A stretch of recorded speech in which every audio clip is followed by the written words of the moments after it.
So ఇప్పటికి ఎంతమంది eliminate అయ్యి ఉంటారు? మీరు ఇప్పుడు చూస్తుంటే టాప్ 10 మెంబర్స్ ఉన్నారు. Top 10 members. మీరు 12 నేను fourth elimination. Fourth elimination. So ఎంతో అంటే 2 నో ఎలిమినేషన్స్ జరిగాయి కదా. మొన్న లాస్ట్ టైం చేయలేదు ఇవన్నీ ఈ వీక్ లో 3 నో ఎలిమినేషన్స్. డబుల్ నామినేషన్ ఉంటుందని లాస్ట్ టైం చేయలేదు. సో ఆ టైం నీకు పెడితే బాగుంటుందా ఫీల్ వచ్చిందా? నో ఎలిమినేషన్ ఎవరితో జరిగింది? సో మరి నో ఎలిమినేషన్ ఎవరెవరితో జరిగింది మీకు? నాకు సుమనస్కి నో ఎలిమినేషన్. ఓకే. సో మరి ఆ టైంలో మీరు బయటపడ్డారా? అప్పుడు స్టార్టింగ్లో ఇద్దరు బయటపడ్డారు. సో మరి నో ఎలిమినేషన్ జరిగింది. సో ఎంతో ఆశతో అరే నేను ఇక శిఖరాన్ని అందుకోవాలి ఎట్లయినా సరే, మరి సూపర్ సింగర్ టైటిల్ని కొట్టాలి అనే ఉద్దేశంతో వెళ్ళిపోయాం. మరి సడన్గా ఇలా ఎలిమినేషన్ జరిగినప్పుడు సో ఎలా అనిపించింది? ఇప్పుడు జనరల్గా ఎవరికైనా సరే ఒక షోకి వచ్చామంటే ఆబ్వియస్లీ ఫైనల్స్ వరకు ఉండాలి, అలా ఒక్కొక్క టార్గెట్స్ ఉన్నాయి. అవును. లైక్ నేను కూడా అంటే లైక్ ఆబ్వియస్లీ ఎవరికైనా ఉంటుంది కదా ఫైనల్స్ వరకు ఉండాలి అని. బట్ నాకు హ్యాపీ మూమెంట్ ఏంటంటే లైక్ అంటే ఏ సింగర్కైనా వాళ్ళని మాత్రమే టీవీలో చూస్తాం, కానీ నా ఫ్యామిలీ మొత్తాన్ని టీవీలో చూసాను నేను. ఇంకా లైక్ ఇంకెంతకన్నా మంచి బెస్ట్ మూమెంట్ నాకు ఇంకేం ఉంటుంది. ఆబ్వియస్లీ అంతే కదా, ఒకళ్ళని చూడడం, ఒకళ్ళని చూస్తాం, అందరినీ చూడడం కదా, ఎంత పెద్ద విన్నర్ అయినా కూడా చూడడం కదా. సో నేను ఎలిమినేషన్ అయినప్పుడు కూడా ఓకే అని అంటుంది. బట్ ఎవ్రీబడీ వాంట్స్ ఓకే అనిపించిందా? ఇంకేం ఫీల్ కాలేదా? అవును, అంటే ఫైనల్స్ వరకు ఉండాలని ఎవరికైనా అనిపిస్తుంది. బట్ నార్మల్గా టైంపాస్కి వస్తే సరే ఓకేలే అనుకుంటే అది ఓకే.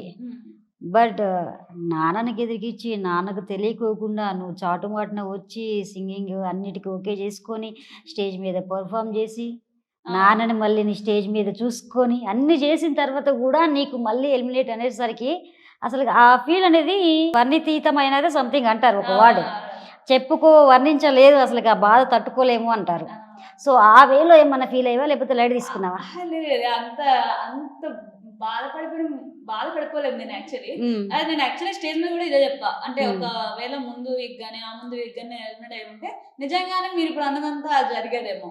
బట్ ఆ వీక్ నాకు చాలా ఇంకా ఓకే, నేను మా ఫ్యామిలీ మొత్తాన్ని చూసాను, అట్లీస్ట్ ఏదో ఒకటైనా సాధించాను అని చెప్పి.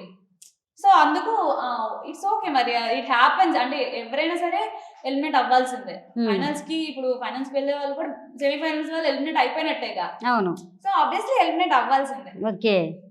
సో ఉన్నా లేకపోయినా నీది నీకుంటది అంతే అంతే. నీకు చాలా టాలెంట్ ఉంది, మంచిగా బయట సింగింగ్ చేసుకోవచ్చు, మస్తు ఆఫర్స్ ఉన్నాయి. చాలామంది ఇక్కడ నుంచి వెళ్ళిపోయిన వాళ్ళంతా కూడా మూవీస్లోనే పాడుతున్నారు, అందులోనే టాప్ సింగర్గా పేరు తెచ్చుకుంటున్నారు అనేది అయితే లేదు.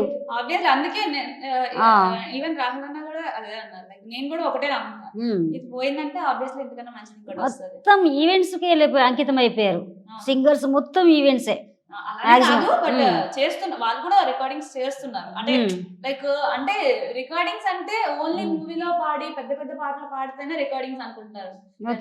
కానీ రికార్డింగ్స్ అంటే ప్రతిదీ రికార్డింగ్. ఇప్పుడు కోరస్ అనుకుంటా, దానికి కోరస్ కూడా చాలా అది చాలా హెల్ప్ చేస్తుంది ఆ సాంగ్ మొత్తానికి. ఇప్పుడు బీజిఎం లో పాడుతుంటారు, బీజిఎం కూడా ఆ మూవీ మొత్తానికి బీజిఎం ఎంత బీజిఎం లేపుతుంది మొత్తం సినిమా మొత్తం. సో అలా అంటే ప్రతిదీ రికార్డింగ్, ఊరికి ఏది జరగదు కదా. సో ప్రతిదీ రికార్డింగ్, వాళ్ళు కూడా అలా పాడుతూనే వస్తున్నారు.